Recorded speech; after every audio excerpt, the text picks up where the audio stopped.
السلام علیکم ورحمۃ اللہ وبرکاتہ. ناظرین اکرام، امید ہے خیر وفیت ہوں گے انشاءاللہ. میرا ایک ہی فکرہ ہے جو آپ کے لیے، آپ سے عافیت دریافت کرنا انشاءاللہ. اللہ آپ سب کو ہنستا مسکراتا رکھے ہمیشہ کے لیے. اچھا، سردی کا موسم اپنے جوبن کی طرف آ رہا ہے.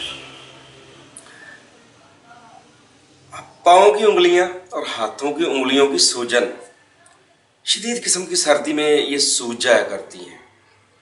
وجہ کیا ہوتی ہے؟ سب سے پہلے تو مزاج دیکھیں کس مزاج میں سوجتی ہیں. اکثر خشک سرد جن کا مزاج ہوتا ہے، جن کا خون گاڑھا ہوتا ہے، ان کے ساتھ یہ کیفیت ہے. جن کی جلد حساس ہوتی ہے ان کے ساتھ یہ کیفیت وارد ہو جاتی ہے، اور اتنی موٹی سوج بھی ہو جاتی ہیں. پھر چلنا بھی مشکل ہو جاتا ہے. خواتین کے لیے گھر کے کام کرنے مشکل ہو جاتے ہیں، اور نمازیوں کے لیے وہ صبح ٹھنڈے پانی سے وضو کرنا، اور اس کا اجر تو بہت زیادہ ہے، لیکن وہ سوجن کی وجہ سے بڑے مسائل پیدا ہوتے ہیں. اچھا، اب آپ بڑی بڑی لمبی چوڑی ویڈیوز بناتے ہیں. میری کوشش ہے چھوٹے کلپ بنا کے نا، جو میرے پاس ہے میں وہ آپ کی نظر کرتا جاؤں، تاکہ اللہ پاک اس صدقہ جاریہ کی وجہ سے ہمیں ہمارے گناہوں کو معاف کرنا. اچھا، بات کر رہا تھا ہاتھ پاؤں کی سوجن کی، جن کا خون گاڑھا ہوتا ہے، جن کا مزاج خشک سرد ہوتا ہے، عضلاتی صافی ہم اس کو اپنی طب کی زبان میں کہتے ہیں، ان کے ساتھ یہ کیفیت زیادہ وارد ہوتی ہے. تو اس کا علاج بڑا سادہ سا، بڑا آسان سا ہے. ایک تو اپنی غذا کو بہتر کر لیں. غذا میں ایسی چیزیں جن میں ہوتا ہے نا تیزابیت پیدا کرنے والی غذائیں، ان سے آپ مکمل طور پر پرہیز کریں. ایسی غذائیں جن میں خشکی سردی کا غلبہ ہو، جس طرح آلو، مٹر، گوبھی، اس طرح کی چیزیں ہیں، ان سے مکمل اجتناب کیا جائے. تو اس کے لیے یہ میں بتاتا ہوں. ایک تو آپ اپنے ہاتھ پاؤں جو ہے وہ گرم پانی سے دھونے کی عادت ڈالیں. اس موسم میں گرم پانی میسر ہو تو وضو اس سے کیجیے. اس سے آپ کی یہ کیفیت بڑی حد تک بہتر ہو جاتی ہے. اور پھر جو آپ کی سبزی ترکاری بن رہی ہے، جو سالن بن رہا ہے، اس میں اگر استطاعت ہے تو اس میں دیسی گھی تھوڑا سا شامل کریں آئل کی بجائے، یا پھر سرسوں کا خالص تیل، یا پھر زیتون کا اولیو آئل جو ہے وہ شامل کر کے وہ برائے، اس سے آپ کے یہ ہاتھ پاؤں کی سوجن جو ہے انشاءاللہ اس میں واضح کمی ہو جائے گی اللہ کی رحمت سے، اور آپ چلنے پھرنے کے قابل ہو جائیں گے. لیکن ایک چھوٹا سا کلیہ گھر کے کچن سے ہی میں بتانے کی کوشش کرتا ہوں. یہ میرے پاس نا ابھی ایک تحفہ آیا ہے. یہ شلجم آئے ہیں تازہ کھیت میں سے، ہمارے ایک دوست ہیں وہ لے کے آئے ہیں، اور بڑے ہی خوبصورت. یہ دیکھیں ان کے کلر، یہ اپنی جڑوں سمیت. اس کو پنجابی میں گونگلو کہتے ہیں، اور اس کو انگلش میں ٹرنپ کہتے ہیں. پشتو بھائی جو ہیں اس کو ٹھیپر کہتے ہیں. ٹھیک ہے جی، شلجم ہے یہ. اس کی کئی ایک اقسام ہیں، لیکن یہ اس کو انگریزی شلجم کہتے ہیں، انگریزی گونگلو کہہ دیتے ہیں پنجابی کے اندر. اچھا، یہ شلجم جو ہے بڑی کمال کی چیز ہے. اس کا سالن بھی کھائیں، اور اس سے ہاتھ پاؤں کی سوجن کا علاج بھی کریں. کس انداز سے؟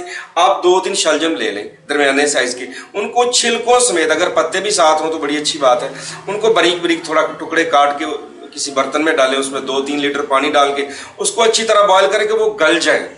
اب وہ جب گل جائیں تو ان کو اچھی طرح سے کسی چمچے کے ساتھ اس میں توڑ پھوڑ لیں، مکس کر لیں، بڑی مزید ٹکڑے ہو جائیں.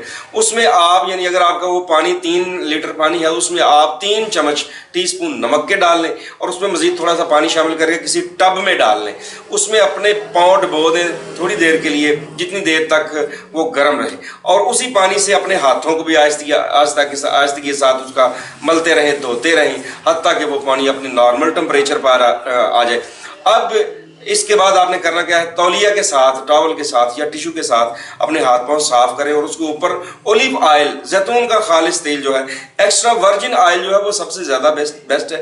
اور اس کے بعد ورجن ہوتا ہے، اس کے بعد پومے کا تھا. پومے میں کچھ روح رحمت نہیں ہوتی، وہ بس تیل ہی ہوتا ہے.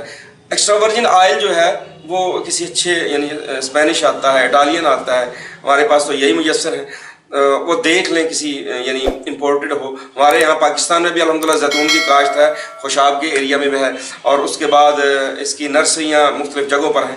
حکومت بہت زیادہ کام کر رہی ہے اس کے اوپر. وہ جس طرح پیر صباغ کی ویڈیو میری موجود ہے پشاور کے ساتھ، وہاں پر 1 لاکھ پودا جو ہے وہ زیتون کا وہ سالانہ مفت تقسیم کیے جاتے ہیں کاشتکاروں کو، تاکہ زیتون کی کاشت وہ ہمارے پاکستان میں الحمدللہ بہت زیادہ کاشت ہو رہی ہے. اس طرف لوگ مائل ہیں. تو میں عرض کر رہا تھا کہ ایکسٹرا ورجن آئل جو ہے اس کا مساج کریں آہستگی کے ساتھ. مساج کر کے آپ جرابیں پہن لیں، ہاتھوں پہ دستانے پہننے کی کوشش کریں. تو انشاءاللہ 2-4 دن 5 دن ہفتہ بھی آپ کو کرنا پڑے تو یہ کریں. شلجم آپ اس کا سالن بھی کھائیں، اور اس کا پاشوا اس کو کہتے ہیں، وہ بھی یعنی اس انداز سے کریں جس طریقہ سے میں نے آپ کو بتایا، تو انشاءاللہ اللہ کی رحمت سے یہ ہاتھ پاؤں کی سوجن دنوں میں ٹھیک ہو جائے گی، جو اوپر خارش ہوتی ہے وہ بھی ٹھیک ہو جائے گی۔ لیکن شرط یہ ہے کہ آپ اپنے کھانے میں تھوڑی سی غذا میں تبدیلی کریں، آپ کھانا جو بناتے ہیں اس میں سرسوں کا خالص تیل ایڈ کر لیں، آپ کو بہت زیادہ فائدہ ہوگا۔ کلر پہ نہ جائیں، اس کے فائدے پہ جائیں، یا پھر اولیو آئل زیتون کا تیل اس میں بنا لیں، اگر دیسی کی میسر ہے تو وہ ڈالیں، لیکن کوکنگ آئل اور بناسپتی سے تھوڑا سا اجتناب کیجیے، تو انشاءاللہ دنوں کے اندر یہ جو سردی کی وجہ سے ہاتھ پاؤں کی انگلیوں کی سوجن ہے، یہ جو خون جم جاتا ہے، اس کا تدارک اس سے بہتر آپ کو نہیں ملے گا انشاءاللہ۔ یہ سادہ سی سبزی کھائیں بھی اور اس سے ہاتھ پاؤں دھوئیں بھی انشاءاللہ۔ اللہ اپنی رحمت سے نوازیں گے۔ دعا میں یاد رکھیں۔ السلام علیکم ورحمۃ اللہ وبرکاتہ۔